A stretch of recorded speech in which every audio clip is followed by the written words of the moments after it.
Salut à tous. Aujourd'hui, on parle d'un homme qui fait vibrer l'Afrique entière. Ibrahim Traoré, le jeune président intérimaire du Burkina Faso. À seulement 37 ans, il est devenu une icône pour des millions de personnes. De Ouagadougou à Nairobi, en passant par la diaspora. Mais pourquoi est-il si populaire? Est-ce un vrai révolutionnaire? Ou une image bien construite? Restez avec moi pour le découvrir. Si tu es nouveau, abonne-toi si ce n'est pas encore fait.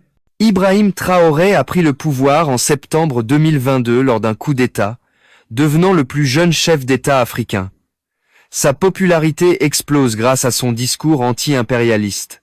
Il a expulsé les troupes françaises, accusé de maintenir une influence néocoloniale, et s'est rapproché de la Russie. Ce virage plaît à une jeunesse africaine, lasse des promesses non tenues des puissances occidentales.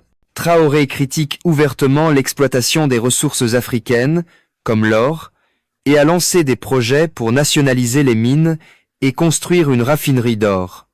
Ses actions résonnent avec ceux qui veulent voir l'Afrique contrôler ses richesses. Traoré est souvent comparé à Thomas Sankara, le révolutionnaire burkinabé assassiné en 1987. Comme Sankara, il incarne une vision panafricaine, prônant l'unité et l'autonomie.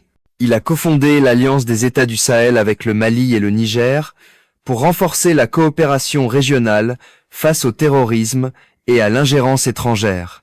Sa jeunesse et son charisme séduisent. Il parle avec passion, sans filtre diplomatique. Et ça touche les jeunes qui se sentent représentés. Sur les réseaux sociaux, on le surnomme le nouveau Sankara, ou le Messie africain, avec des vidéos virales amplifiant son image.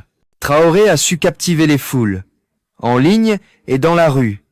Des manifestations de soutien ont eu lieu à Ouagadougou, mais aussi à Accra, Londres et même en Jamaïque. Sur TikTok, des montages le dépeignent comme un héros luttant contre l'Occident, parfois avec des deepfakes où il appelle à l'unité africaine. Cette ferveur digitale, bien que parfois exagérée, montre à quel point son message anti-occidental résonne. Mais attention, certains analystes parlent d'une répression numérique où les critiques sont étouffées par ses partisans en ligne. Popularité ou culte de la personnalité, malgré cette popularité, tout n'est pas rose. Traoré a promis de vaincre l'insurrection djihadiste, mais la violence a doublé depuis 2022, avec 40% du territoire hors de contrôle. Plus de 2 millions de Burkinabés sont déplacés, et des milliers d'écoles ont fermé. Il a aussi été accusé de réprimer les dissidents, journalistes, avocats et opposants ont été ciblés. Certains le qualifient de dictateur, pointant du doigt son refus de revenir à la démocratie avant 2029. Alors, est-il vraiment le sauveur qu'on célèbre, ou un leader autoritaire qui surfe sur une vague anti-occidentale? Ibrahim Traoré est populaire pour son rejet de l'impérialisme, son aura panafricaine, et son image de leader jeune et audacieux. Mais son bilan reste mitigé, entre espoir et défis majeurs. Qu'en pensez-vous? Est-il un vrai révolutionnaire ou un symbole amplifié par le web? Dites-le moi en commentaire avec Sankara 2 si vous y croyez. Abonnez-vous, likez et activez la cloche pour ne rien manquer.